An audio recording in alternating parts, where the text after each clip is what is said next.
Dalam sejarah panjang Jepang, ada kelas masyarakat yang memiliki filosofi hidup paling mulia, yakni para samurai. Sebagai penjaga kekuasaan dan pengabdi setia pada daimyo, tuan tanah, samurai tidak hanya dikenal karena keterampilan berperangnya, tetapi juga karena kode etik yang mereka jalankan dengan sepenuh hati. Bushido, atau jalan ksatria, filsafat ini tidak lahir begitu saja. Ia terbentuk melalui perpaduan berbagai tradisi spiritual, budaya, dan sosial yang berkembang selama berabad-abad. Dalam praktiknya, Bushido menjangkau jauh melampaui medan perang, menjadi pedoman moral yang terus menginspirasi hingga hari ini. Jejak awal Bushido dapat ditelusuri ke periode Heian, sekitar tahun 794 sampai 1185 Masehi. Sebuah zaman di mana Jepang mulai mengenal keberadaan kelas militer. Samurai pertama-tama dibentuk bukan sebagai prajurit individu, melainkan sebagai pelindung tanah milik bangsawan. Saat kekuasaan militer mulai mendominasi selama era Kamakura, dimulai dari tahun 1185 sampai 1333 Masehi, filosofi kehidupan para samurai mulai terbentuk lebih konkret.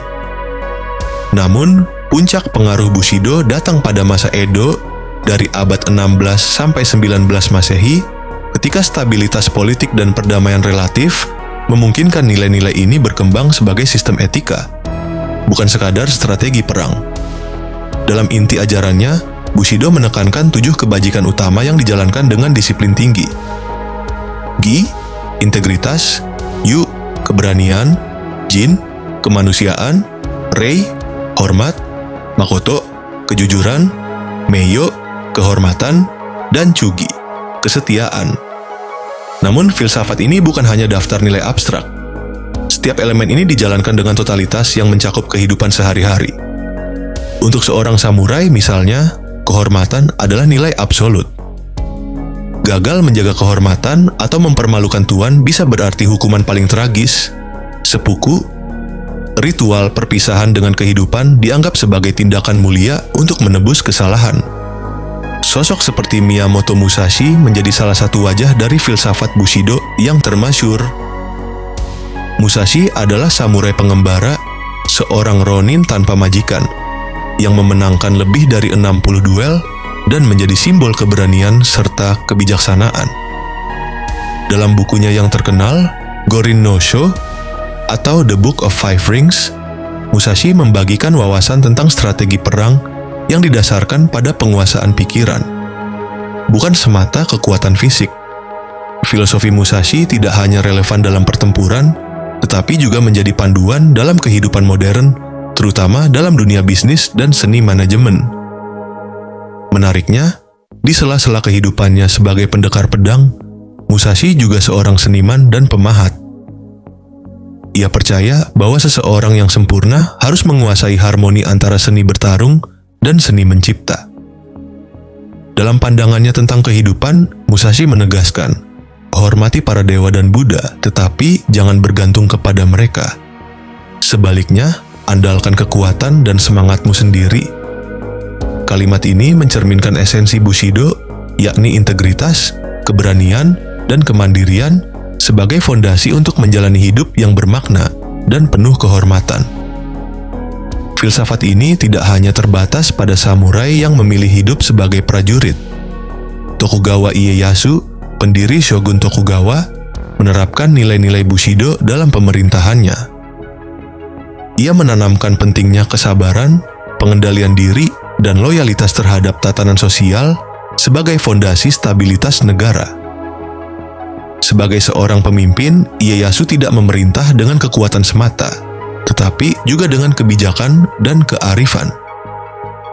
Salah satu perkataannya yang terkenal adalah, orang yang paling kuat bukanlah mereka yang menang dalam pertempuran, tetapi mereka yang dapat mengendalikan dirinya sendiri. Namun, tidak semua cerita tentang samurai adalah tentang kemenangan atau kedamaian.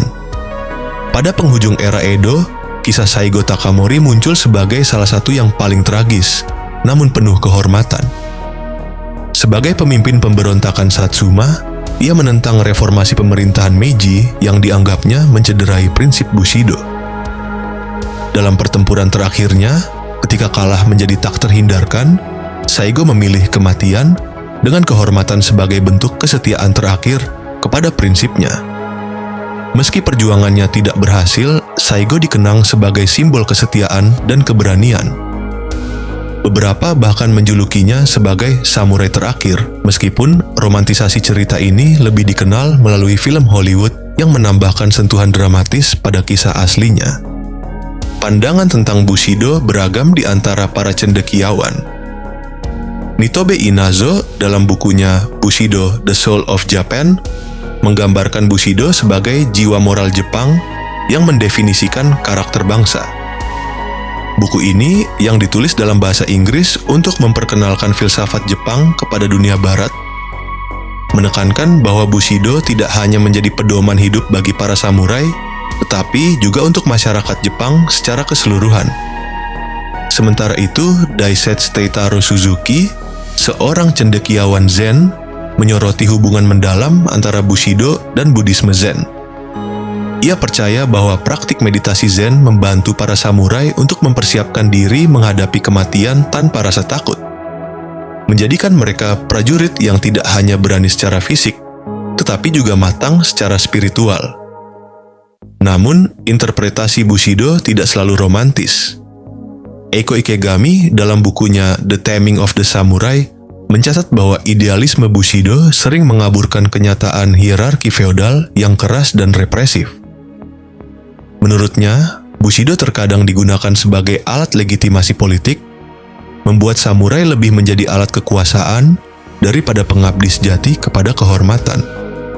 Meskipun era samurai telah berlalu, nilai-nilai Bushido tetap menggema hingga hari ini, baik di Jepang maupun di luar negeri. Banyak perusahaan Jepang, misalnya, menerapkan nilai-nilai seperti loyalitas kepada perusahaan dan dedikasi total dalam pekerjaan.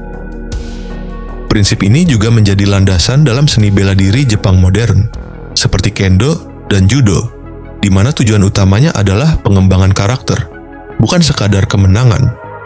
Namun, relevansi Bushido dalam dunia kontemporer juga menimbulkan pertanyaan. Bisakah nilai-nilai kehormatan dan pengorbanan yang lahir dalam konteks feodal diterapkan dalam masyarakat global yang serba individualistis? Misalnya, bagaimana bisa kesetiaan bisa diterapkan pada pemimpin yang korup?